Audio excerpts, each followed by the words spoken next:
Nous devons croire dans la parole écrite de Dieu, pas dans des paroles prononcées par des humains. Hébreux 1, versets 1 à 14.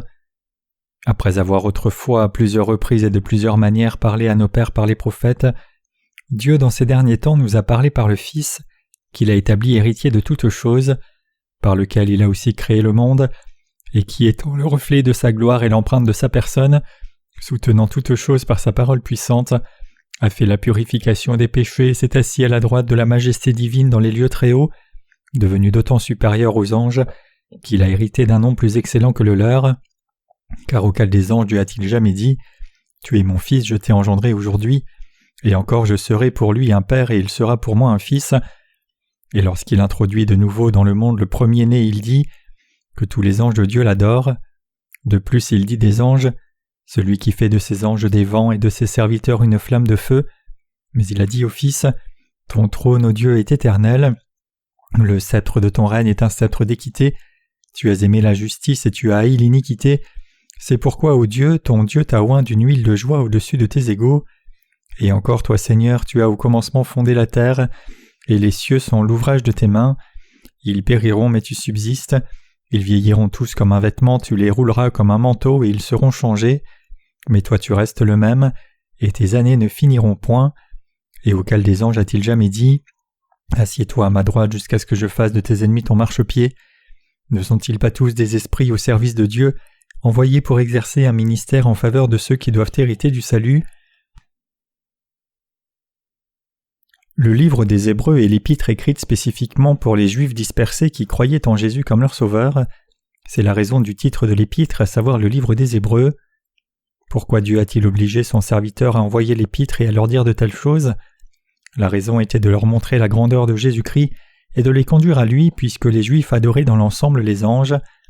Dieu leur a dit de telles choses parce que les Hébreux étaient des gens qui recherchaient essentiellement et grandement les merveilles et les miracles. Bien qu'ils aient en quelque sorte cru en Jéhovah Dieu, ils étaient des gens qui croyaient en ce Dieu comme un Dieu qui a divisé la mer Rouge, fait tomber la manne du ciel alors qu'il traversait le désert, et fait sortir de l'eau quand Moïse a frappé le rocher avec son bâton. Chaque groupe de personnes dans le monde a des caractéristiques particulières pour croire. Par exemple, les gens de culture occidentale dans l'ensemble recherchent des connaissances scientifiques pour ratifier une affaire. Si cela est vrai pour les peuples occidentaux, alors fondamentalement quelles sont les caractéristiques particulières du peuple de l'Orient pour la croyance? Les peuples orientaux recherchent dans l'ensemble la moralité humaine et la superstition mystique, et en tant que tels, les Juifs souhaitaient surtout voir de nombreuses merveilles et miracles. Par conséquent, comme l'apôtre Paul l'a écrit aux Juifs dispersés, ce serviteur de Dieu a abordé la question de savoir qui de Jésus ou d'un ange avait une plus grande autorité ou position. Il a dû écrire l'épître d'une manière qui montrait la supériorité de Jésus-Christ afin de les conduire à Christ, parce que leur intérêt et leur concentration étaient pour les anges. De la même façon, vous devez comprendre que les choses que les gens de chaque nation recherchent sont très différentes. Dieu a parlé à différents moments et de différentes manières. Pour cette raison même, dans l'introduction du livre des Hébreux, ce serviteur de Dieu parle de ce Dieu qui a parlé dans le passé au Père par le biais des prophètes, à divers moments et de diverses manières. Il dit que dans les derniers jours, Dieu nous a parlé par son Fils qu'il a établi héritier de toutes choses, par qui aussi il a fait les mondes. Ce serviteur de Dieu a écrit aux Juifs qui croyaient en Jésus-Christ et a dit que Dieu a parlé à nos ancêtres à divers moments et de diverses manières, par l'intermédiaire des prophètes de l'époque de l'Ancien Testament. Il a souligné qu'en ces temps du Nouveau Testament et dans ces derniers jours, Dieu nous a parlé par le Fils. Dieu a parlé aux Juifs par l'intermédiaire de ses prophètes désignés dans la période de l'Ancien Testament. Dieu a montré de nombreuses merveilles et miracles à travers sa parole qui a été dite par les prophètes. On leur parlait ainsi parce qu'ils étaient le genre de personnes qui ne croiraient pas sans avoir été témoins de prodiges et de miracles. Lorsque nous lisons les Écritures à partir du livre de la Genèse, nous lisons au sujet des anges qui ont informé Lot que Sodome et Gomorrhe seraient détruites. Plus tard, nous avons lu au sujet d'un ange Michaël qui est apparu à Daniel. Par conséquent, nous pouvons comprendre comment les prophètes de Dieu et les anges ont fait une grande impression dans leur cœur avec les incroyables miracles de Dieu. Dieu a parlé au peuple d'Israël à différentes époques et de diverses manières, par le biais de divers prophètes et anges pendant la période de l'Ancien Testament, et dans ces derniers jours, Dieu a parlé par l'intermédiaire de son Fils Jésus-Christ, qui a été établi héritier de toutes choses. Cette parole dit que celui qui détruira le monde et fera paraître le nouveau monde est Jésus-Christ. Les Écritures disent que l'univers a été fait une fois par Jésus-Christ, le seul Fils engendré de Dieu, et que son royaume qui sera fait une fois de plus se poursuivra pour l'éternité. C'est pourquoi il est dit que ce Fils est le reflet de sa gloire et l'empreinte de sa personne. Qui est Jésus-Christ pour nous? Nous pouvons facilement comprendre qu'il est Dieu quand nous regardons le travail que Jésus-Christ avait accompli quand il est venu dans ce monde. C'est la raison pour laquelle les Écritures disent « Le Fils est le reflet de sa gloire et l'empreinte de sa personne ». En outre, il dit également « Il soutient toutes choses par sa puissante parole. Quand il avait ôté lui-même nos péchés, il s'est assis à la droite de la majesté céleste. » Cela signifie qu'il soutient toutes choses par la parole de son pouvoir et s'assoit à la droite de la majesté céleste. Jésus-Christ soutient toutes choses par la parole de sa puissante.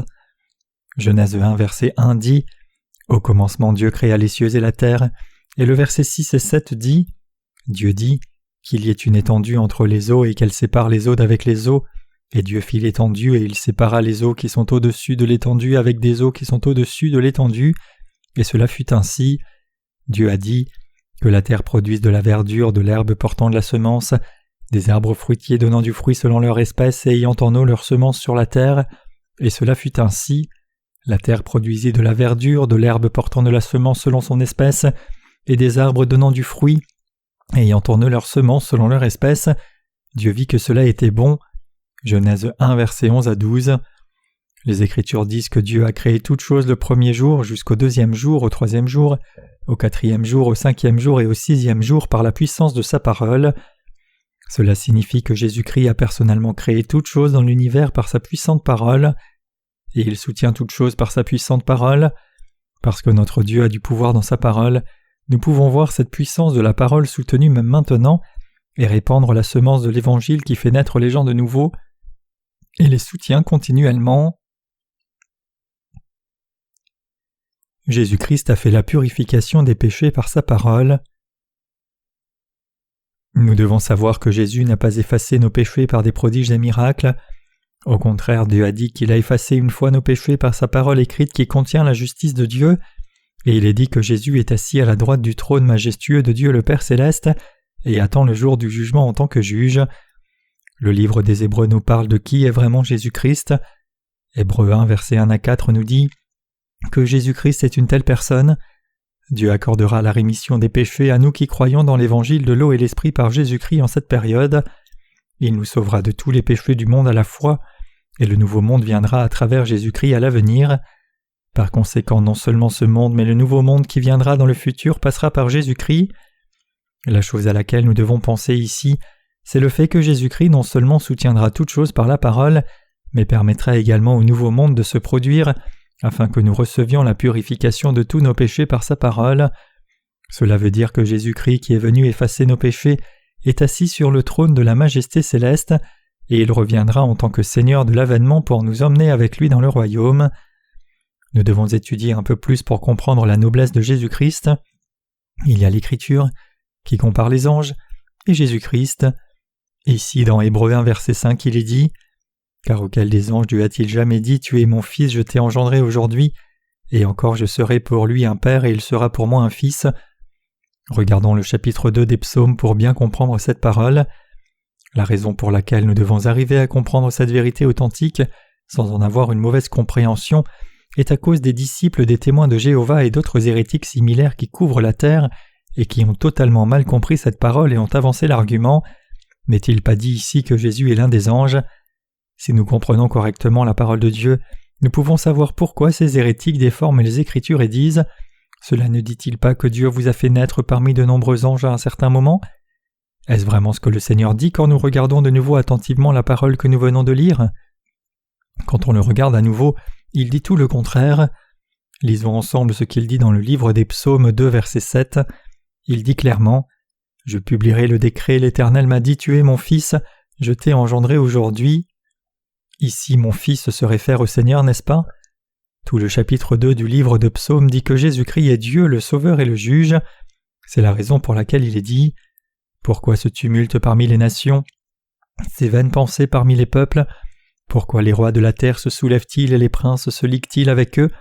contre l'Éternel et contre son oint. Brisons leurs liens, délivrons-nous de leurs chaînes. Celui qui siège dans les cieux rit. Le Seigneur se moque d'eux, puis il leur parle dans sa colère et il les épouvante dans sa fureur. C'est moi qui ai oint mon roi sur Sion, ma montagne sainte. Je publierai le décret. L'Éternel m'a dit: Tu es mon fils, je t'ai engendré aujourd'hui. Demande-moi et je te donnerai les nations pour héritage, les extrémités de la terre pour possession. Tu les briseras avec une verge de fer, tu les briseras comme le vase d'un potier. Et maintenant, roi, conduisez-vous avec sagesse. Juge de la terre, recevez instruction. Servez l'Éternel avec crainte et réjouissez-vous avec tremblement. Baisez le Fils de peur qu'il ne s'irrite et que vous ne périssiez dans votre voie, car sa colère est prompte à s'enflammer. Heureux tous ceux qui se confient en lui. Toutes ces paroles parlent de Jésus-Christ et de son ministère. Ici, dans Psaume 2, verset 7, nous lisons « Je publierai le décret, l'Éternel m'a dit ». Dieu parle-t-il à Jésus ? « Tu es mon fils, je t'ai engendré aujourd'hui ». Dieu le Père parle à Jésus-Christ et non à un ou d'autres anges.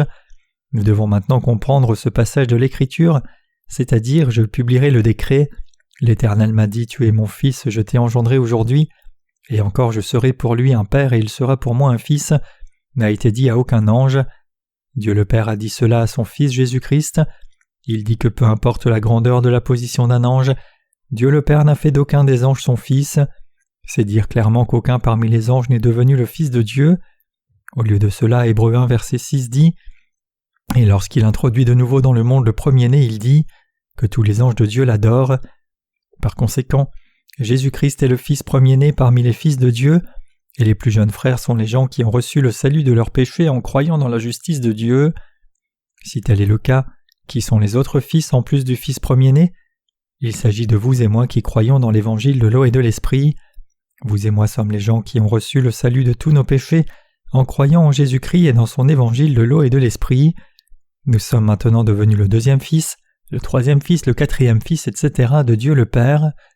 Nous qui avons reçu la rémission des péchés en croyant dans l'évangile de l'eau et l'esprit, nous sommes devenus les fils de Dieu.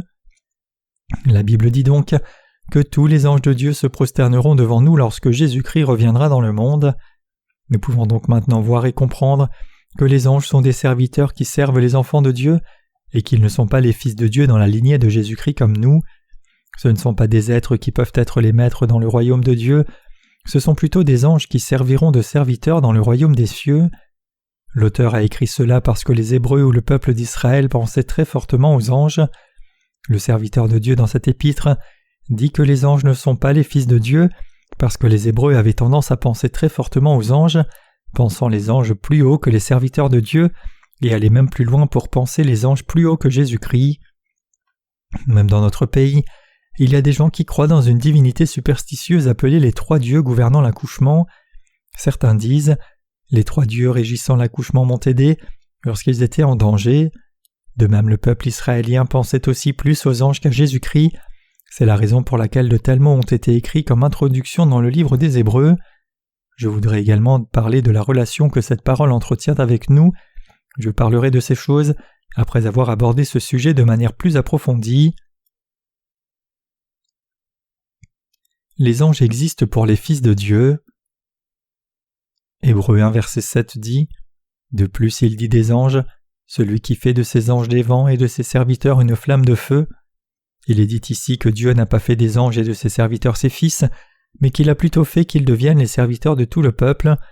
Et au verset 8 et 9 nous lisons « Mais il a dit au Fils, ton trône, ô Dieu, est éternel, le sceptre de ton règne est un sceptre d'équité, tu as aimé la justice et tu as haï l'iniquité. C'est pourquoi, ô Dieu, ton Dieu t'a oint d'une huile de joie au-dessus de tes égaux. » Ici Dieu parle de Jésus-Christ et du peuple qui a reçu la rémission des péchés en croyant en lui, et que Dieu les fait participer à son plaisir. Il a allumé la flamme de feu de joie en eux, et leur a fait recevoir une très grande bénédiction, car ils ont en effet aimé la justice et détesté l'injustice. Jésus est vraiment comme ça. Jésus aimait vraiment la justice et les œuvres justes, et détestait l'injustice et l'illégalité. Jésus est venu dans ce monde et a offert son corps pour être baptisé par Jean-Baptiste, et a ensuite livré son corps à la croix afin de nous sauver, vous et moi, de nos péchés, de notre destruction. Il ne se serait pas soucié que nous allions en enfer ou non s'il ne pensait pas aux œuvres justes, et ne pensait pas à notre salut mais cherchait seulement son propre profit, au lieu de nous aimer, vous et moi. S'il avait fait ce choix, alors vous et moi serions allés en enfer. Si Jésus ne pensait qu'à son bien-être, il n'aurait pas pris tous les péchés sur lui, et peut-être ne serait-il pas mort à la croix. Cependant le Seigneur a tout sacrifié parce qu'il aimait la justice et détestait l'illégalité. L'illégalité faisait référence au péché, et cela signifie que le Seigneur détestait le mal, l'illégalité et le péché. Jésus a tout sacrifié parce qu'il aimait le travail qui consiste à nous sauver, et par conséquent, Dieu a placé le Seigneur dans la joie et a amené les anges et toutes les choses soumises devant la présence de Dieu à se soumettre à son Fils. Dieu a donné une telle joie à son Fils. Lisons ensemble Hébreux 1, versets 10 à 12, il dit « Et encore toi, Seigneur, tu as au commencement fondé la terre et les cieux sont l'ouvrage de tes mains. Ils périront mais tu subsistes, ils vieilliront tous comme un vêtement, tu les rouleras comme un manteau et ils seront changés, mais toi tu restes le même, et tes années ne finiront point. » Et les versets 13 à 14 disent « Et auquel des anges a-t-il jamais dit « Assieds-toi à ma droite jusqu'à ce que je fasse de tes ennemis ton marchepied » Ne sont-ils pas tous des esprits au service de Dieu, envoyés pour exercer un ministère en faveur de ceux qui doivent hériter du salut ?» La parole écrite dans Hébreux 1, versets 10 à 14 est comme ceci. En lisant ces versets ensemble, nous voyons que notre Seigneur qui nous a sauvés, vous et moi, de nos péchés, a également créé la terre et les cieux. Ils ont été créés par les mains du Seigneur. Cela signifie que le Seigneur est Dieu qui a créé toutes choses dans l'univers. Il dit que de telles choses seront détruites, mais le Seigneur existera éternellement. C'est dire que le Seigneur existera éternellement. Nous lisons « Ils périront mais tu subsistes, ils vieilliront tous comme un vêtement, tu les rouleras comme un manteau et ils seront changés, mais toi tu restes le même et tes années ne finiront point. » Ici le mot « année » signifie la durée de vie, c'est-à-dire que Dieu dit qu'il n'y aura pas de fin à cette durée de vie. Qui est le Seigneur ? Le Seigneur est le Dieu élevé et noble qui vit éternellement comme ça. Dieu le souligne à nouveau par son serviteur qui a écrit le livre des Hébreux en parlant aux Hébreux. Hébreux 2, verset 13 dit « Assieds-toi à ma droite jusqu'à ce que je fasse de tes ennemis ton marchepied. » Dieu le Père a-t-il fait asseoir un ange à ses côtés et dit « Jusqu'à ce que je fasse de tes ennemis ton marchepied » En d'autres termes, Dieu a-t-il dit à un ange « Ange, tu vas t'asseoir à ma droite jusqu'à ce que ton ennemi soit complètement soumis » Non, il ne l'a pas dit. De telles paroles ont été prononcées à Jésus-Christ, le Fils de Dieu qui est venu dans ce monde, a pris nos péchés sur lui-même en recevant le baptême et offrant son corps en sacrifice, recevant le jugement et versant son sang, en ayant son corps transpercé de clous sur la croix, et qui nous a sauvés en ressuscitant de la mort. Dieu n'a jamais dit de telles choses à aucun ange. Un ange n'est qu'un serviteur qui sert. Un ange n'est ni un être majestueux comme Dieu, ni un être élevé et noble comme Jésus-Christ, le Fils de Dieu. Vous comprenez ce que je dis, n'est-ce pas ? Il serait probablement plus facile pour vous de comprendre si j'illustre cela à travers l'histoire d'un bûcheron et d'une fée que vous et moi connaissons bien. Dans l'histoire, il y a le grand empereur de Jade. Dans le confucianisme et dans d'autres religions orientales, le grand empereur de Jade est le vrai Dieu. Il avait beaucoup de filles et l'une de ses filles a voulu descendre dans le monde. Le grand empereur de Jade lui a interdit de faire cela, mais elle n'a pas écouté et elle est descendue.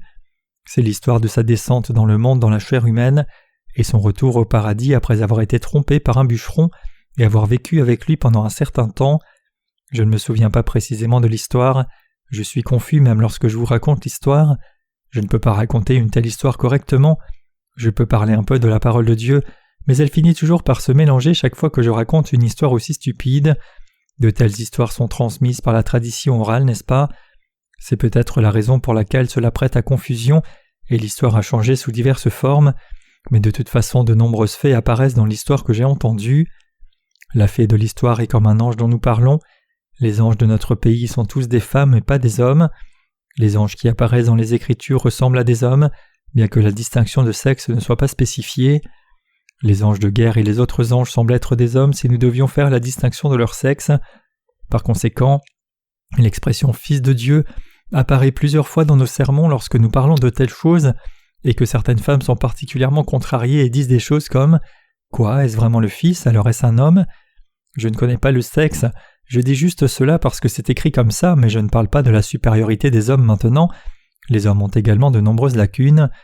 En fait, dans notre pays, il y a une tradition de se vanter d'avoir un fils, mais il ne faudrait pas envier 10 fils si on élève correctement une fille. La seule chose, c'est que dans le confucianisme, une famille avait absolument besoin d'un fils, parce que les hommes avaient l'autorité en tant que prêtres du culte des ancêtres quand une personne décédait. Ils pensaient qu'une personne devenait un fantôme et mangeait de la nourriture après sa mort. Cependant, devient-on un fantôme et mange-t-on de la nourriture après la mort? Ce n'est pas comme ça, mais ils pensent que les fantômes mangent de la nourriture. Je pense qu'ils sont fous. Si une âme d'un ancêtre venait et mangeait de la nourriture, et s'il est mort sans avoir mangé beaucoup de nourriture avant de mourir, alors il suffit d'envoyer le fantôme à un buffet et d'y faire un culte. Ensuite le fantôme pourrait venir manger le tout, non? Qui peut dire quoi que ce soit si un fantôme vient manger de la nourriture? Quel serait le problème si les enfants arrivaient à maturité plus tard et voulaient enfin servir beaucoup de nourriture aux défunts? Cependant, il y en aurait beaucoup qui ne prépareraient même pas le repas si le fantôme voulait vraiment venir manger. Le prêtre prépare juste la nourriture d'adoration pour les vivants eux-mêmes. Le confucianisme est comme ça. Ils se préparent la nourriture pour eux-mêmes et se prosternent pour apaiser leur conscience. Les anges sont des esprits qui servent les serviteurs du Dieu juste. En lisant la vérité et le livre des Hébreux, nous devons le savoir et y croire. Quoi qu'il en soit, je veux tirer une conclusion en lisant le livre d'Hébreux 1 verset 14 et en écoutant la parole que le Seigneur veut nous dire. Quand nous lisons Hébreux 1, 14, il est dit « Ne sont-ils pas tous des esprits au service de Dieu, envoyés pour exercer un ministère en faveur de ceux qui doivent hériter du salut ?» Ici nous voyons que Dieu a envoyé les anges pour nous servir, vous et moi qui avons reçu le salut, et pour servir le peuple qui a reçu le salut. Tous les anges sont des esprits qui servent comme Dieu l'a commandé, c'est-à-dire qu'ils sont des ouvriers qui accomplissent les tâches ménagères selon qu'il leur est ordonné. Les anges sont des esprits qui ont été envoyés pour servir les enfants de Dieu et les gens qui deviendraient des enfants de Dieu. Le chapitre 1 du livre des Hébreux résume cette vérité de cette façon. La chose que nous devons comprendre à travers cette parole, c'est que le Seigneur a fait l'univers par sa parole, il a pardonné nos péchés par sa parole et nous a jugés par sa parole. Notre Seigneur a en effet créé l'univers par sa parole. Dieu a fait les cieux et la terre et tous les mondes par la parole qu'il a prononcée. Par conséquent, le Seigneur Jésus-Christ est le Dieu tout-puissant. Dieu est vraiment puissant. Dieu a dit qu'il y ait des légumes et des arbres fruitiers, les arbres fruitiers qui portent des fruits avec des graines, et il en fut ainsi. Les arbres, les herbes, les légumes et les fleurs avec des graines sont sortis de terre. C'est devenu exactement comme ça quand Jésus a dit qu'il y ait des choses comme ça. Dieu a fait toutes ses œuvres. Dieu est le Tout-Puissant comme ça. Dieu qui nous a sauvés, vous et moi, est aussi le Tout-Puissant, et il a même effacé nos péchés par la parole.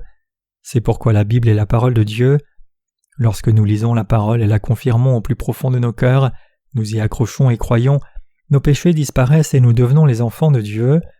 Nous pouvons également aller au royaume des cieux et recevoir des réponses à nos nombreuses prières. Tout est accompli lorsque nous nous accrochons à la parole et croyons et prions. Croyez-vous ce que je dis? C'est parce que la parole est la parole de Dieu. C'est pourquoi la parole de Dieu a le pouvoir. Toutes choses dans les cieux et sur la terre existent même maintenant parce que la parole de Dieu a du pouvoir. Maintenant, nous pouvons comprendre comment les Hébreux ou le peuple israélien considéraient très fortement les anges. Je veux que vous vous souveniez que le serviteur de Dieu a écrit de telles lettres aux Hébreux afin de nous enseigner concernant de telles mauvaises pratiques et de nous faire avoir la foi juste, parce que de nombreux Hébreux pensaient que les anges étaient plus grands que Jésus, même après avoir cru en lui. Nous qui vivons dans cette dernière période, nous devons confirmer cette vérité dans nos cœurs et aussi apprendre cette leçon à travers la parole. Il y a certains pasteurs dans notre pays et sans aucun doute dans le monde qui affirment de manière concluante « Parler en langue est la preuve de la réception du Saint-Esprit ». Ils disent que nous pouvons savoir que les gens ont reçu le Saint-Esprit quand nous les voyons parler en langue. Par conséquent, les gens qui parlent en langue ont reçu le Saint-Esprit et les personnes qui ne peuvent pas parler en langue n'ont pas reçu le Saint-Esprit. Le problème avec cette notion, c'est que les gens reçoivent simplement cet enseignement comme la soi-disant vérité, même si de telles choses ne sont pas écrites dans les Écritures. Cet enseignement est tellement faux. Des gens naïfs et ignorants croient ces pasteurs qui enseignent de si mauvaises choses parce qu'ils sont censés bien parler en langue et chasser les démons des gens en priant. De nos jours, les gens se méfient de témoigner de cet enseignement en public, mais une telle erreur n'est même pas digne d'être reconnue lorsque nous comparons leur parole et la parole de Dieu. Bien qu'ils ne croient probablement pas toutes les paroles de leur pasteur plus que la parole de Dieu, ils reconnaissent leur parole avec une autorité presque similaire. Ils affirment « le pasteur l'a dit comme cela ». Par conséquent, ils croient dans ces paroles. De telles choses sont mauvaises dans cette période ou cette époque. Nous devons remettre toute autorité dans la parole, c'est-à-dire la parole de Dieu comme nous le croyons. Les chrétiens qui ne sont pas vraiment nés de nouveau dans cette période ont tendance à considérer la parole des pasteurs égale à celle de la parole de Dieu, Tout comme les Hébreux avaient été élevés les anges plus haut que Jésus-Christ, les deux ont la mauvaise foi. Le Seigneur a dit dans Hébreux 1 verset 2 « Dans ces derniers temps, il nous a parlé par le Fils qu'il a établi héritier de toutes choses, par lequel il a aussi créé le monde. » Et aussi au verset 3 « Étant le reflet de sa gloire et l'empreinte de sa personne, soutenant toutes choses par sa parole puissante, a fait la purification des péchés et s'est assis à la droite de la majesté divine dans les lieux très hauts. » Ces mots signifient que notre Seigneur a pardonné nos péchés par sa parole. Ils signifient que notre Seigneur a effacé tous nos péchés par l'évangile de l'eau et de l'esprit. Le Seigneur a non seulement fait toutes choses par sa parole, mais il a effacé nos péchés, c'est-à-dire les péchés dans nos cœurs par sa parole. Quelle est la parole mentionnée ici? C'est la parole même de l'évangile de l'eau et l'esprit. Nous devons croire et recevoir la rémission des péchés par l'évangile de l'eau et l'esprit, qui est sa parole, puisque le Seigneur a effacé nos péchés par cette parole. Mais qu'en est-il de ceux qui croient aveuglément aux paroles de leurs ministres plutôt que de croire dans la parole de Dieu? C'est le problème.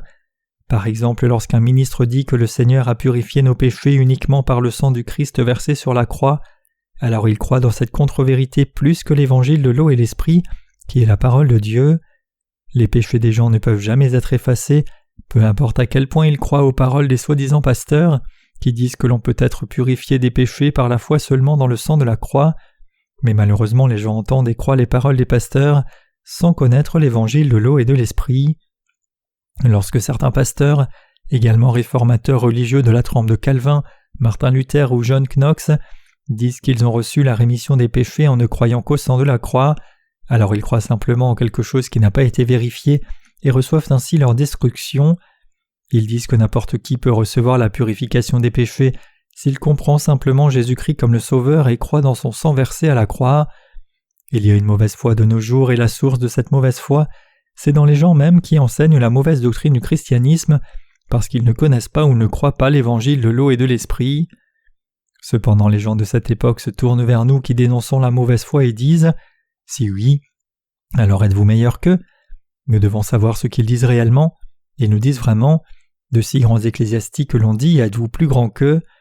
En regardant cette erreur, quelle est la différence entre eux et les Juifs qui adoraient les anges? Il est honteux d'élever des anges plus haut que Jésus-Christ ou d'élever les paroles de certains pasteurs plus haut que la parole de Dieu. De tels enseignements et comportements remplis d'erreurs sont dus à de mauvais leaders. Ce sont tous des pécheurs. Nous devons respecter un pasteur s'il croit dans la parole exactement telle qu'elle est écrite dans la parole de Dieu et connaît la parole exactement et la prêche exactement telle qu'elle est écrite. Même si l'on est pasteur, il est mauvais qu'un tel pasteur parle simplement de tout ce qui lui plaît, qui diffère de la parole de Dieu, et n'enseigne pas l'évangile de l'eau et l'esprit. Mais malheureusement, il y a beaucoup de ces pasteurs et chrétiens dans cette époque. Après avoir entendu ces vérités, les gens me disent « Es-tu en train de dire que tu es meilleur que le célèbre ministre de l'église anglicane anglaise John Stott, ou le célèbre pasteur américain Billy Graham, Moody ou John Wesley? Il me compare avec ces personnes sur une échelle, puis me dénigre et me manque de respect en rétorquant « Tu prêches l'évangile de l'eau et l'esprit et nous ne pouvons pas y croire. Es-tu meilleur que le pasteur Billy Graham? Es-tu meilleur que le pasteur Wesley? Es-tu meilleur que John Knox? Es-tu meilleur que Martin Luther? Es-tu meilleur que Calvin? Ne nous fais pas rire, tu es ridicule. Ces individus mentionnés ci-dessus sont si grands. Comment des gens comme toi peuvent-ils dire qu'ils ont tort? Et pourquoi dis-tu que nous ne pouvons recevoir la rémission des péchés que lorsque nous croyons en l'évangile de l'eau et l'esprit, alors que même de si grandes personnes disent qu'elles ont reçu la rémission des péchés en croyant seulement au sang sur la croix? Lorsque nous te comparons à elles, cela ne semble pas juste. Ainsi ces gens sont ceux qui considèrent les paroles de ces clergés plus haut que la parole de Dieu, et ils sont comme les gens qui commettent le péché de considérer les anges plus haut que Jésus-Christ. Ce sont des gens qui incitent les autres à commettre un énorme péché devant la présence de Dieu. C'est un terrible tort, c'est un péché terrible. Il faut donc bien comprendre qui est le plus élevé entre Jésus-Christ et les anges. Jésus-Christ est incomparablement plus élevé que les anges. Combien plus élevé? Christ est le Créateur et les anges ne sont que des créatures créées par le Seigneur. Jésus-Christ est bien plus grand et plus glorieux que les anges, et les anges ne sont que des serviteurs qui devraient nous servir, vous et moi, le peuple qui a reçu la rémission des péchés. Cependant c'est mal quand les gens élèvent comme Jésus-Christ, et à quel point est-ce mal quand ils considèrent la position des anges plus haute que vous et moi qui avons reçu le salut en croyant en Jésus-Christ qui a manifesté l'évangile de l'eau et de l'esprit dans le monde.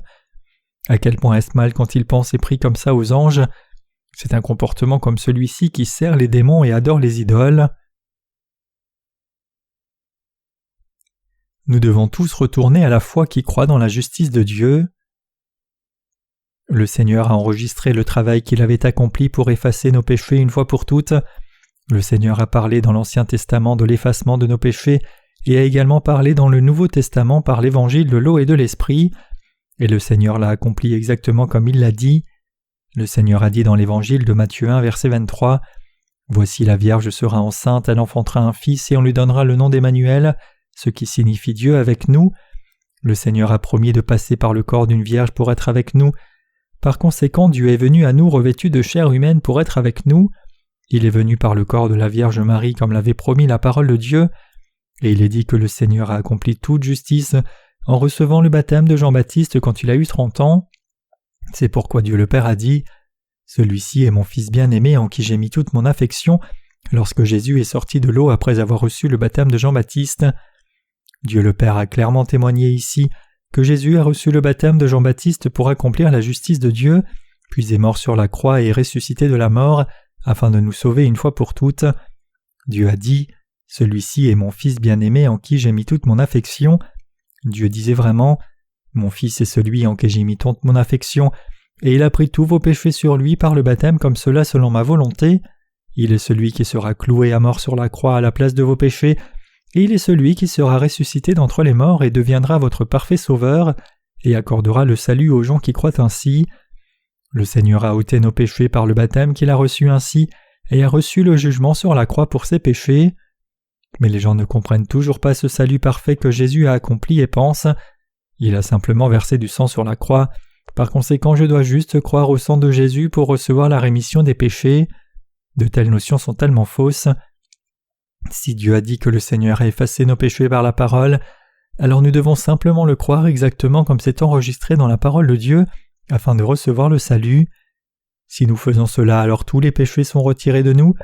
Il y aurait quelque chose d'anormal avec le travail que Dieu a fait si les péchés n'étaient pas effacés, même si nous croyions en l'évangile de l'eau et l'esprit. Cependant, c'est la parole de Dieu que le péché ait vraiment été effacé lorsque nous avons cru selon la parole écrite de l'eau et de l'esprit. Nous devenons les gens sans péché éternellement, parce que la parole de Dieu est l'éternelle vérité du salut, et en croyant dans la justice de Dieu par la foi. Tous les péchés dans mon cœur ont été nettoyés à l'instant quand j'ai vraiment rencontré l'évangile de l'eau et l'esprit, tel qu'enregistré dans la parole de Dieu, en cherchant l'évangile de l'eau et l'esprit. Je n'ai pas reçu la purification de tous mes péchés en disant des prières de repentance. Je n'ai pas reçu le pardon des péchés par le jeûne et beaucoup de prières. Je n'ai pas non plus reçu la purification des péchés en priant toute la nuit. Au lieu de cela, je n'ai reçu la purification de mes péchés que lorsque j'ai cru dans l'évangile de l'eau et de l'esprit. Je ne pouvais rien faire ni travailler pour recevoir ce don du salut.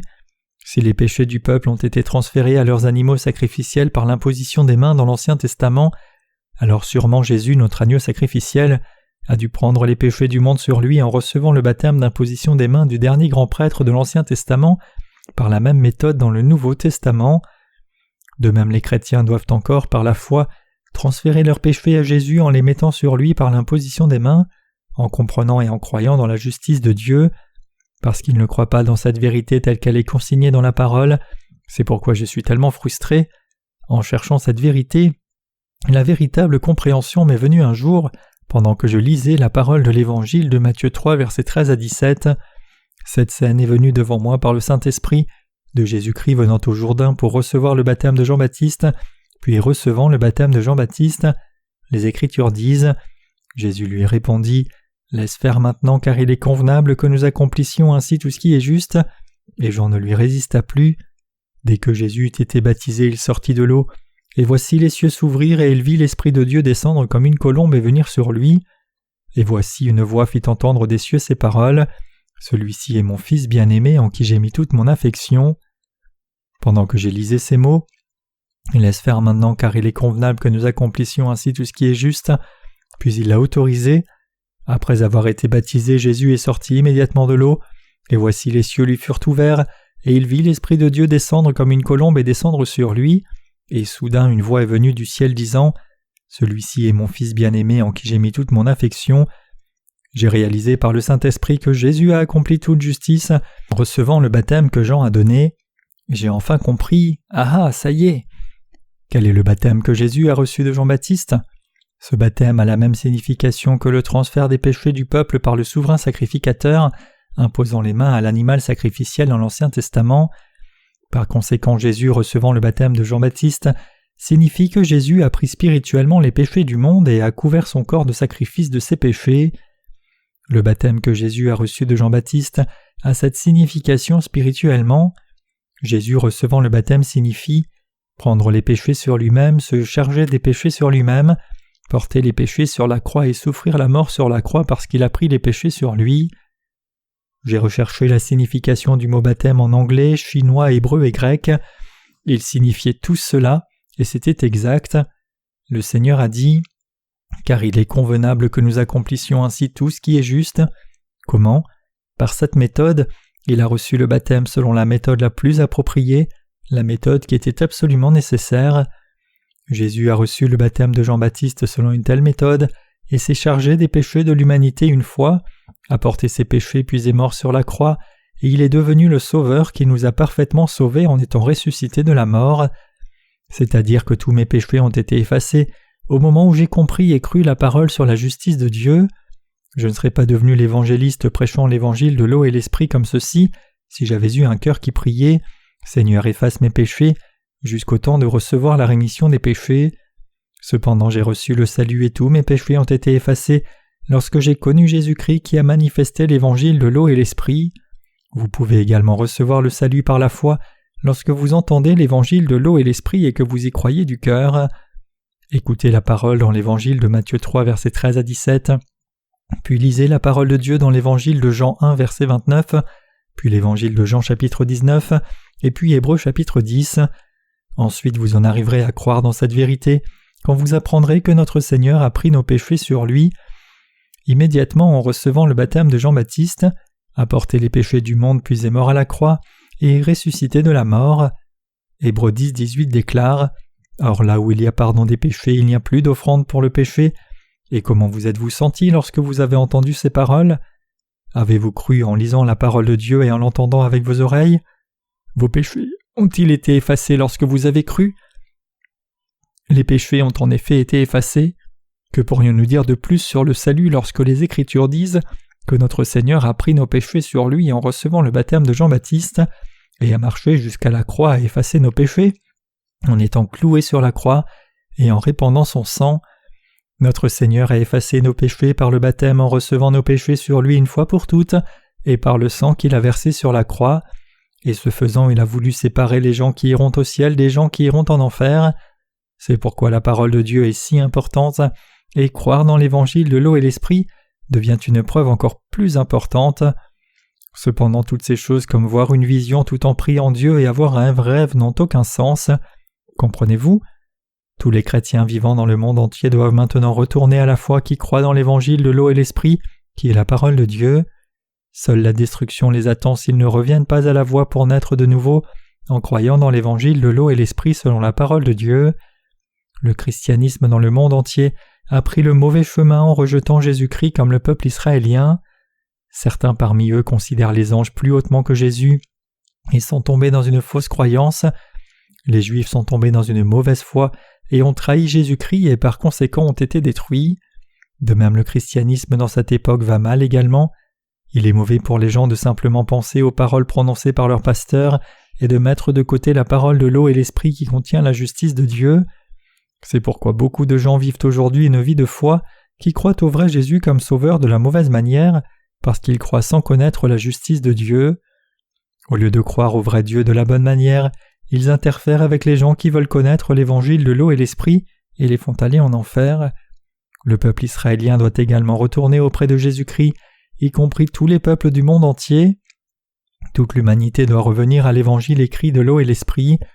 Nous devons connaître et croire dans l'évangile de l'eau et l'esprit si nous voulons le rencontrer personnellement, car Dieu n'est pas visible avec les yeux.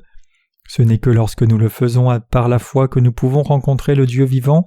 Nous ne pourrons jamais rencontrer le Dieu de vérité si nous disons simplement nos prières de repentance tous les jours et rejetons l'évangile de l'eau et l'esprit. Jésus est Dieu de cette parole. Notre Seigneur a créé l'univers par sa parole et se manifeste à nous également à travers sa parole. La vérité y accomplit sa volonté en nous par sa parole. Par conséquent, nous devons revenir à la parole de Dieu, nous devons revenir à la parole de Dieu, nous devons retourner à l'intérieur de la parole de Dieu qui constitue les 66 livres de l'Ancien Testament et du Nouveau Testament. Même en dehors de cette parole, nous ne pouvons pas recevoir le salut des péchés sans Jésus-Christ. Les 66 livres de l'Ancien Testament et du Nouveau Testament nous suffisent pour recevoir la rémission de tous nos péchés en croyant dans l'évangile de l'eau et de l'esprit. Il nous suffit de vivre une vie spirituelle et cela nous suffit pour comprendre qui est vraiment Jésus-Christ. Notre Seigneur nous parle avec et par sa parole même maintenant et nous rencontre avec son évangile de l'eau et l'esprit et fournit les vrais critères pour juger le bien et le mal par la parole de Dieu. Et Dieu pardonne nos péchés en croyant dans la parole de Dieu par la foi et fait de nous ses enfants et nous enseigne comment les justes devraient vivre en croyant dans la parole. Le Seigneur nous montre le ciel et l'enfer par sa parole. Par conséquent, Dieu nous dit de recevoir la purification des péchés et d'entrer au ciel en croyant dans l'évangile de l'eau et de l'esprit. Croyez-vous vraiment? Tous les chrétiens doivent retourner à la parole de Dieu en ces temps de la fin. Tous les chrétiens du monde entier doivent maintenant revenir à la parole de Dieu. Je veux vraiment vous dire cela. Je veux vous dire cela parce que la calamité prévue dans la parole de Dieu se produira dans le monde dans un court laps de temps. Vous et moi qui vivons en ces temps, nous devons vivre en pensant à comment nous qui avons reçu la rémission des péchés vivrons notre vie dans la présence de Dieu. C'est écrit clairement dans la parole de Dieu. N'est-il pas dit dans les Écritures ? Cherchez premièrement le royaume de Dieu et sa justice, et toutes choses vous seront données par-dessus. Le Seigneur nous montre le chemin de la justice avec sa parole. Le Seigneur illumine le chemin des justes avec éclat. Nous ne devons pas dire « Ô Seigneur, je ne sais pas comment tu me conduis », lorsque sa parole déclare clairement « Cherchez premièrement le royaume de Dieu et sa justice, et toutes choses vous seront données par-dessus. » Pourquoi ne sauriez-vous pas comment vivre quand le Seigneur nous dit comment nous devons vivre ? Toutes choses seront résolues lorsque nous reviendrons à la parole de Dieu et vivrons nos vies par la foi en croyant, car Dieu nous enseigne toujours le chemin tel qu'il est enregistré dans sa parole. Pendant la période de la Réforme, il y avait des puristes qui ont commencé des mouvements qui aspiraient à revenir à la parole de Dieu, à suivre la direction de Dieu et à s'arrêter quand il dit de s'arrêter. Mais malheureusement aujourd'hui, de nombreux chrétiens se sont éloignés de la parole de Dieu et ils vivent une vie de croyants charnels, pas de croyants spirituels. Par conséquent, ils transforment les chrétiens en croyants matérialistes. Ils n'arrêtent pas de dire « Vous serez bénis si vous donnez la dîme fidèlement » et parler en langue est la preuve de la réception de la plénitude du Saint-Esprit. Jusqu'où se sont-ils éloignés de la parole de Dieu ? La plupart d'entre eux affirment « Vous êtes nés de nouveau si vous croyez simplement au sang de la croix ». Ils revendiquent une sorte de foi superstitieuse selon laquelle une personne est sauvée simplement en se conformant à cette Église et en croyant au sang de la croix, même s'ils ne connaissent pas la vérité d'être nés de nouveau en croyant dans l'évangile de l'eau et l'esprit. Jusqu'où ces gens se sont-ils éloignés de la justice de Dieu ? Ils vivent déjà dans un état loin de la parole de Dieu. Ils sont devenus des chrétiens matérialistes et mondains en s'éloignant si loin de Dieu. Ils se sont tellement éloignés de la parole de Dieu qu'ils ne savent même pas où tout a commencé et a mal tourné. Nous avons la responsabilité aujourd'hui d'enseigner la vraie voie de la vérité en diffusant l'évangile de l'eau et de l'esprit à ces croyants chrétiens modernes qui ont une telle foi erronée. Vous et moi avons une telle responsabilité. Nous, les serviteurs de Dieu qui ont reçu la véritable rémission des péchés, avons en effet une grande responsabilité. La responsabilité est si grande que je ne peux pas dormir, je ne peux pas enlever mes mains du travail et je n'ai même pas le temps de faire quelque chose pour ma propre chair, car beaucoup de travail doit être fait. Nous aurions du temps à perdre s'il y avait plus de gens qui faisaient le travail d'évangélisation par l'évangile de l'eau et l'esprit devant nous. Si nous avions ce genre de temps, nous pourrions même voyager dans de nombreux endroits fantastiques, comme des îles dont nous ne connaissons même pas les noms. Cependant, je ne peux pas faire ça parce que je suis tellement occupé. Nous avons lu la parole de Dieu aujourd'hui. Bien que vous et moi n'ayons pas beaucoup de capacités, je veux que nous entendions par l'Esprit de Dieu ce dont il nous parle et que nous reconnections notre cœur de foi. Saint bien-aimé, je veux sincèrement que vous qui suivez fidèlement Dieu viviez une vie spirituelle réelle, fermement ancrée par la foi, et que vous laissiez de côté les gens qui ne peuvent pas et ne veulent pas croire ou suivre fidèlement la justice du Seigneur. S'ils ne croient pas et ne suivent pas fidèlement la justice du Seigneur, alors c'est leur perte. Nous ne pouvons plus rien faire pour eux s'ils ne suivent pas la justice du Seigneur. Lorsque les enfants d'Israël sont sortis de l'esclavage en Égypte, ont traversé la mer Rouge et se sont dirigés vers le pays de Canaan, qu'est-il arrivé à tous ces gens qui suivaient derrière et qui se sont plaints amèrement? Les soldats d'autres pays de la région les ont poursuivis et tués. Ici nous voyons que tous ces plaignants qui suivaient paresseusement derrière le groupe principal étaient morts. Ils ont tous été capturés par l'ennemi et sont devenus les esclaves de l'ennemi. La ligne doit aller de l'avant, peu importe la façon dont les soldats d'autres pays prennent les gens plaignants et difficiles à l'arrière, cela n'endommage pas la ligne. Ceux qui ne suivent pas les directives de l'Église de Dieu et ne croient pas dans la parole du Seigneur, et ceux qui ne suivent pas les gens de foi, qui se plaignent tout le temps et qui pensent qu'il existe un moyen de survivre en dehors du Seigneur, sont des idiots. Au lieu de cela, lorsque nous les croyants avons un problème, nous expérimentons la résolution rapide du problème lorsque nous apportons le problème aux serviteurs de Dieu et discutons avec eux et prions avec eux. Mais beaucoup de gens ne savent pas ce fait. Vous pouvez penser que c'est un gros problème, mais il peut être résolu en Dieu lorsque vous apportez de telles choses aux serviteurs de Dieu et en discutez ouvertement avec lui. Je ne peux pas vous donner de l'or et de l'argent parce que je n'ai pas d'argent, mais je peux vous donner la sagesse pour résoudre le problème et y suggérer un moyen de le résoudre. Bien sûr, cela peut être résolu rapidement. Cependant, les gens restent seuls et abandonnent quand cela ne semble pas possible, ou ils nous disent de ne pas nous inquiéter de leurs problèmes. Qui veut régler ces problèmes? Je ne veux pas m'en soucier. Je veux prétendre que je ne sais même pas si je savais. Pourquoi? C'est parce que ça peut être gênant. Est-ce vrai ou non? Je ne devrais pas être comme ça, mais je préfère faire semblant de ne pas le savoir même si je le savais, car ce serait trop gênant. S'ils sentent vraiment qu'ils sont en train de mourir parce qu'il n'y a pas d'issue, ils pourraient venir discuter du problème avec le serviteur de Dieu et recevoir des conseils et des directives sur la façon de résoudre ce problème. Ceux qui sont tombés dans une épreuve recevraient finalement la rémission des péchés en croyant dans l'évangile de l'eau et l'esprit et seraient unis avec l'Église de Dieu et la suivraient avec diligence, et ceux qui n'auraient pas cru deviendraient envieux. Vous et moi devons laisser ces gens incroyants et plutôt étendre nos mains par la foi vers ceux qui n'ont pas encore reçu la rémission des péchés et témoigner du salut pour eux. Il suffit de laisser les gens immatures seuls, suivre à l'arrière, laisser-les faire tout ce qu'ils veulent et traverser de nombreuses épreuves, et peut-être qu'avec le temps, ils demanderont à l'Église de les accepter après qu'ils aient découvert que les choses ne se passent pas comme ils le souhaitent. Nous ne pouvons rien faire pour de telles personnes qui n'ont même pas le courage de faire ces choses. Ils penseront que c'est leur destin et rencontreront le Seigneur Tout-Puissant après avoir vécu comme ça. Le Seigneur les jugera de manière appropriée en temps voulu. Le Seigneur leur infligera la peine appropriée. Je ne veux même pas en parler. Je ne veux pas en parler parce que j'en ai parlé plus d'1 millier de fois, et il n'est pas facile de parler d'une chose malheureuse quand les gens se lassent même de bonnes choses, quand on leur en parle tout le temps. Nous devons simplement laisser cette situation tranquille lorsque nous avons fait tout ce que nous pouvions. Les gens qui sont devant ne doivent pas être retenus à cause de ces méchantes personnes. Ils ne devraient pas essayer de saisir le cheville de ceux qui avancent. Sommes-nous ceux qui voudraient que nos chevilles soient prises par quelqu'un simplement parce qu'il le veut? Nous avons juste besoin de balancer nos pieds, de les lancer et d'aller de l'avant. Nous devons avancer continuellement pour l'évangélisation par l'évangile de l'eau et de l'esprit. Quand avons-nous le temps d'avoir nos chevilles prises au piège par de telles personnes, alors qu'il y a tant de gens qui meurent et tant de gens qui réclament notre aide, et nous devons évangéliser par l'évangile de l'eau et l'esprit à ces gens et nourrir ceux qui ont déjà reçu la rémission des péchés et les rendre capables de vivre la vie spirituelle. Ce genre de personnes sont immatures. Il y a un dicton dans notre pays qui dit « Un bon arbre est apparent à partir d'une petite pousse ». Nous pouvons voir si ce sera un bon arbre en regardant simplement la petite feuille quand une pousse commence à germer. Une pousse qui devient un arbre sain pousse correctement même quand il est jeune, et celui qui ne devient pas un arbre sain a des feuilles jaunâtres dès le départ. Cette couleur jaunâtre apparaît dès sa jeunesse et s'avère sans aucun doute être un mauvais arbre.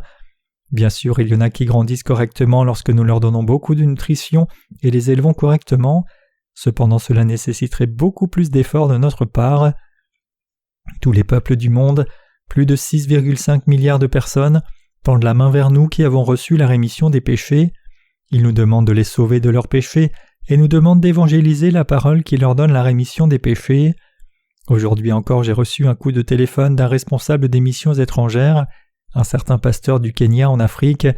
Il a dit qu'il faisait du ministère, mais qu'il n'avait jamais prêché l'évangile de l'eau et l'esprit même s'il avait prêché de nombreux sermons. Il a dit qu'il n'y avait personne qui ait prêché l'évangile de l'eau et l'esprit dans ce pays. Il a dit qu'il pensait qu'il n'avait reçu la rémission des péchés que par le sang de la croix jusqu'à présent. Cependant, après avoir lu la parole de la vérité, il a dit qu'il a réalisé qu'ils l'ont vraiment mal compris et qu'il a maintenant cru à la vérité. Il a dit qu'il ne connaissait pas une telle vérité de l'évangile de l'eau et l'esprit dans la parole de Dieu, et puisqu'il l'avait lu, il a dit qu'il voulait aussi aider dans ce travail parce que c'est si merveilleux. Il nous a bénis en partageant cette nouvelle. Il m'a dit qu'il voulait que Dieu me bénisse ainsi que toutes les personnes qui faisaient un tel travail. Cependant, je ne fais pas un tel travail d'évangélisation de l'évangile de l'eau et l'esprit par moi-même. Nous ministres faisons tout ce travail. Je crois que la prière de bénédiction qu'ils offrent à Dieu se manifestera en chacun de nous, et cela se manifeste en fait comme ça, et nous devons croire comme ça et aller de l'avant par la foi et devenir plus matures. Notre pensée doit beaucoup grandir. Nous devons faire croître cette foi parmi la prochaine génération, même si nous traversons beaucoup de difficultés pour évangéliser maintenant. Nous devons travailler même lorsque nous sommes jeunes. Vous devez comprendre les difficultés que les parents ont dû traverser. Les jeunes adultes qui ne savent pas si leurs parents vivent ou meurent et qui demandent juste de l'argent tout le temps et ne se soucient que de leur confort sont comme ça, car ils n'ont connu aucune épreuve lorsqu'ils étaient jeunes. Les gens qui ont connu des difficultés lorsqu'ils étaient jeunes prennent bien soin de leurs parents. Envoyer vos enfants à l'université est une bonne chose, mais faire en sorte que vos enfants traversent des épreuves lorsqu'ils sont jeunes pourrait également être une éducation bénéfique. Ensuite, ils deviendront définitivement des fils et des filles qui prennent soin de leurs parents. 100%, c'est 100% vrai. Certains d'entre vous peuvent penser « Oh, le pasteur Jung parle comme s'il avait quelque chose à dire sur l'éducation, bien qu'il n'ait pas fait de spécialisation dans aucune éducation. Qui dans la discipline de l'éducation dit cela ? Je suis ici et je dis ça maintenant. Il en va de même pour les personnes âgées. Les gens qui ont connu des épreuves peuvent se rendre compte que d'autres personnes vivent aussi des difficultés, et ils savent qu'ils vivent pour l'évangile de l'eau et l'esprit et se sacrifient et travaillent dur en servant l'évangile. Nous le savons par nos propres expériences, non parce que nous voulons savoir cela. Nous pouvons comprendre toutes ces choses parce que nous vivons comme ça maintenant aussi. Les gens qui ont vécu comme ça apprennent que Dieu leur donne un moyen de s'échapper et les aide et leur donne également une nouvelle force lorsqu'ils sont sur le point de subir une épreuve, lorsqu'ils sont sur le point de s'effondrer, parce que c'est si difficile. Nous ne sommes pas seuls. Le Seigneur est avec nous, il est toujours avec nous. Le Seigneur est notre aide et notre Dieu qui est toujours à notre droite. Il est toujours avec nous ainsi. Bien-aimés, tournez vos yeux vers tous les peuples du monde. Ne regardez pas seulement votre famille. Les gens qui n'écoutent pas n'écouteront pas quoi que vous disiez ou fassiez. Luc 12, versets 47 à 48 dit « Le serviteur qui ayant connu la volonté de son maître n'a rien préparé et n'a pas agi selon sa volonté sera battu d'un grand nombre de coups, mais celui qui ne l'ayant pas connu a fait des choses dignes de châtiment sera battu de peu de coups. On demandera beaucoup à qui on l'a beaucoup donné, et on exigera davantage de celui à qui l'on a beaucoup confié. » Nous savons que plus de 6,5 milliards de personnes dans le monde ne connaissent pas l'évangile de l'eau et l'esprit. Je me rends compte de ce fait. Il n'y a aucun moyen pour nous d'échapper à ce travail. J'ai su ce fait dès l'instant où j'ai compris et cru l'évangile de l'eau et l'esprit. Quand j'ai lu la parole de Dieu et quand j'ai regardé le christianisme à travers le monde entier, j'ai réalisé que les 2000 ans d'histoire chrétienne étaient invalides. J'ai crié « Seigneur, que dois-je faire ? Que puis-je faire à ce sujet ? Que puis-je faire que John Knox ne savait pas ? Martin Luther ne savait pas, Calvin ne savait pas, et seuls les apôtres et les gens qui avaient appris des apôtres connaissaient l'évangile de l'eau et l'esprit. Que puis-je faire quand il y a eu une réforme religieuse après cela et que de telles personnes n'ont pas connu l'évangile de l'eau et l'esprit ? Que puis-je faire quand ces gens qui ont dirigé la réforme religieuse et appelé les chrétiens à revenir à la parole de Dieu et à établir le christianisme d'aujourd'hui ne connaissaient pas non plus l'évangile de l'eau et de l'esprit ? Par conséquent, il n'y a aucun moyen pour nous de ne pas leur prêcher l'évangile de l'eau et l'esprit. Nous devons faire ce travail, même si nous devions mourir en faisant ce travail. Pourquoi ? C'est parce que nous sommes les seuls à comprendre la vérité de l'évangile de l'eau et l'esprit. C'est pourquoi nous évangélisons dans le monde entier à travers les missions de littérature. Parmi les 45 millions de personnes dans notre pays, ils disent qu'environ 12 millions croient en Jésus. Regardez le monde entier. Plus de 6,5 milliards de personnes vivent dans le monde. La plupart des gens ne croient pas dans la justice de Dieu. Il y a beaucoup de gens qui ne connaissent pas l'évangile de l'eau et l'esprit même s'ils disent qu'ils croient en Dieu. Les gens de notre pays ne sont pas les seuls à vivre dans le monde. Notre famille n'est pas la seule famille. Tous les peuples du monde sont des brebis perdues. Nous devons leur prêcher le véritable évangile de l'eau et de l'esprit. Les gens qui reçoivent la rémission des péchés en croyant l'évangile de l'eau et l'esprit se lèvent continuellement. C'est le moment de la grande moisson. Je veux que vous et moi devenions le peuple qui confie tous ses problèmes et ses soucis à la présence du Seigneur et qui prêche seulement l'évangile de l'eau et de l'esprit.